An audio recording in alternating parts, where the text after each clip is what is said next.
Tolonglah jangan main-main dengan persoalan ini. Karena bayangkan sekarang CPNS ataupun P3K aja nggak jelas nasibnya Pak. Kita buang-buang uang untuk PSU lagi, gimana kita ini punya tanggung jawab?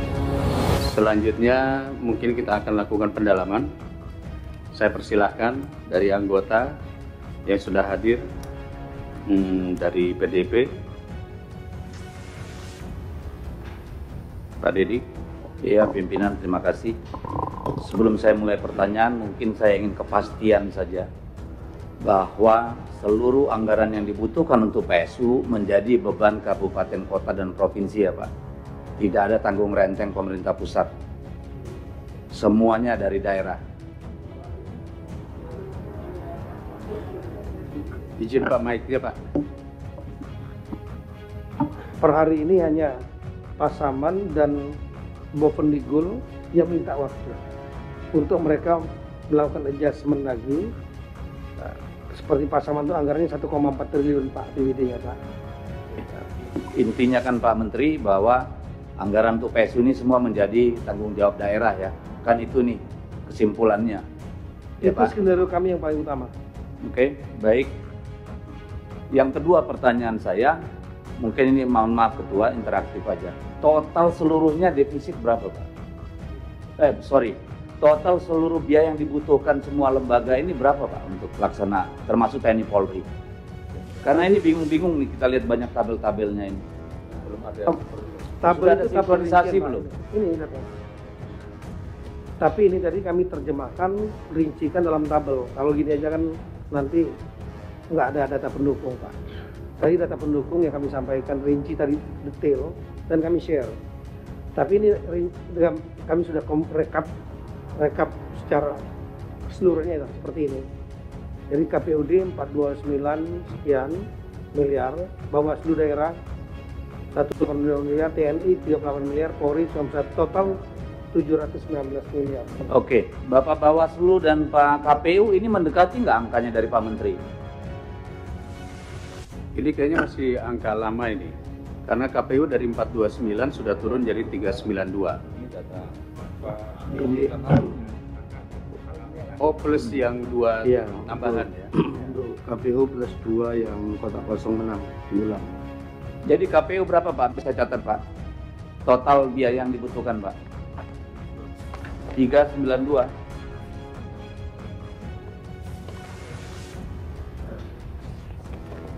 Benar Pak, 392 miliar. 392 333 sekian.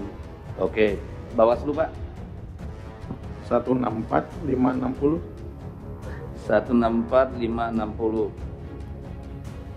Makanya tadi 99, kalau lihat yang diterjemahkan di sini kan 99, makanya saya bingung. Kekurangannya Pak. Jadi itu bisa Kekurangannya 99, ini yang dibutuhkan. totalnya 164, tapi jika kemudian NPHD sisa NPHD digunakan, maka ada pengurangan sekitar 60. Jadi totalnya 99 yang bisa jadi itu dikurangi dari sisa NPHD Pak. Iya, catatan saya tadi begitu Pak, 99 166. Oke. Itu juga nanti yang semua ke daerah itu kan, anggaran daerah. Saya hanya ingin mengingatkan Bapak-Bapak, hampir semua daerah kita itu defisit anggarannya Pak. Kalau saya lihat di sini data yang ada aja sama saya, misalnya ini Kabupaten Serang itu defisitnya 116 miliar Pak. Oke. Papua itu defisitnya 195,4 miliar. Bovendigul itu defisitnya 45,6 miliar. Saya hanya ingin bilang bahwa konsekuensinya adalah pelayanan kepada masyarakat Pak. Kalau benar APBD yang mereka ajukan dan disetujui oleh pemerintah itu betul-betul tidak efisien Pak Mendagri. Tadi kan kalau menurut penjelasan Bapak banyak sekali yang ngawur itu di dalam anggaran itu, misalnya biaya makan, perjalanan dan yang lain-lain. Kalau memang itu adalah efisiensi, saya kira tidak akan terlalu berpengaruh Pak. Tapi kalau ini tidak hati-hati kita, maka ini akan berdampak terhadap kondisi real di daerah, Pak. Apalagi kalau dia gede, Pak. Ya. Kemudian saya ingin mengingatkan bahwa ada potensi untuk gugatan ulang dan PSU, Pak. Bisa 1 kali, bisa 2 kali, bisa 3 kali, bisa macam-macam karena kita nggak ngerti ini MK sekarang kayak apa. Yang digugat sengketa hasil, yang keluar diskualifikasi misalnya. Ini kan sudah nggak ada yang bisa kita tebak lagi ini ke depan. Jadi tentu harus memperhitungkan memitigasi resiko itu, Pak. Kalau Provinsi Papua diulang lagi, Pak, misalnya tingkatnya provinsi ini, nggak gawat kita, ya. Jadi saya kira di sini dituntut komitmen kita untuk betul-betul menghadirkan pemilu yang demokratis, jurdil, bersih, gitu ya. Ini saya kira menjadi penting, Pak, karena kita bicara uangnya rakyat, Pak.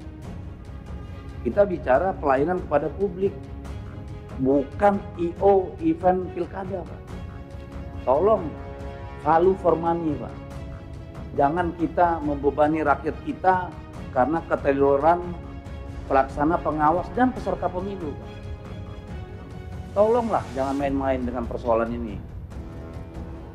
Karena bayangkan sekarang CPNS ataupun P3K aja nggak jelas nasibnya, Pak. Kita buang-buang uang untuk PSU lagi.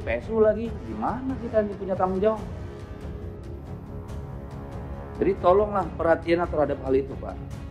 Yang ketiga, pertanyaan saya, apakah ini hari libur, Pak? Yang bukan Sabtu Minggu nanti. Kalau tidak hari libur, ya Pak, yang datang ke TPS berapa persen, Pak? Kan ini perlu menjadi perhatian kita, Pak. Ini saya belum mendengar keterangan soal ini, apakah dia diliburkan atau tidak. Kemudian nanti bagaimana konsekuensinya jika ada PSU ulang, Pak, dengan masa jabatan kepala daerah terpilih, Pak? Apakah juga terpangkas, tetap dihitung per seperti yang kemarin sudah dilantik, atau ada konsekuensi? Karena ini menyangkut hak konstitusi. Periode itu 5 tahun.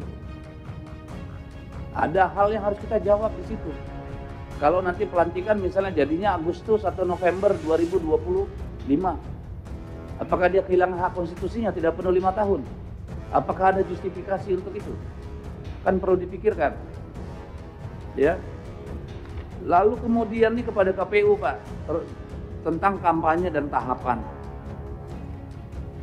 Saya berharap nggak perlu lagi ada kampanye jor-joran, Pak. Kalau perlu di sini, Pak, duduk bareng dengan para peserta pemilu, Pak.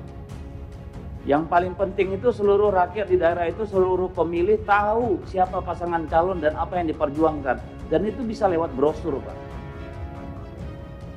Dipastikan setiap rumah mendapatkan itu, Pak.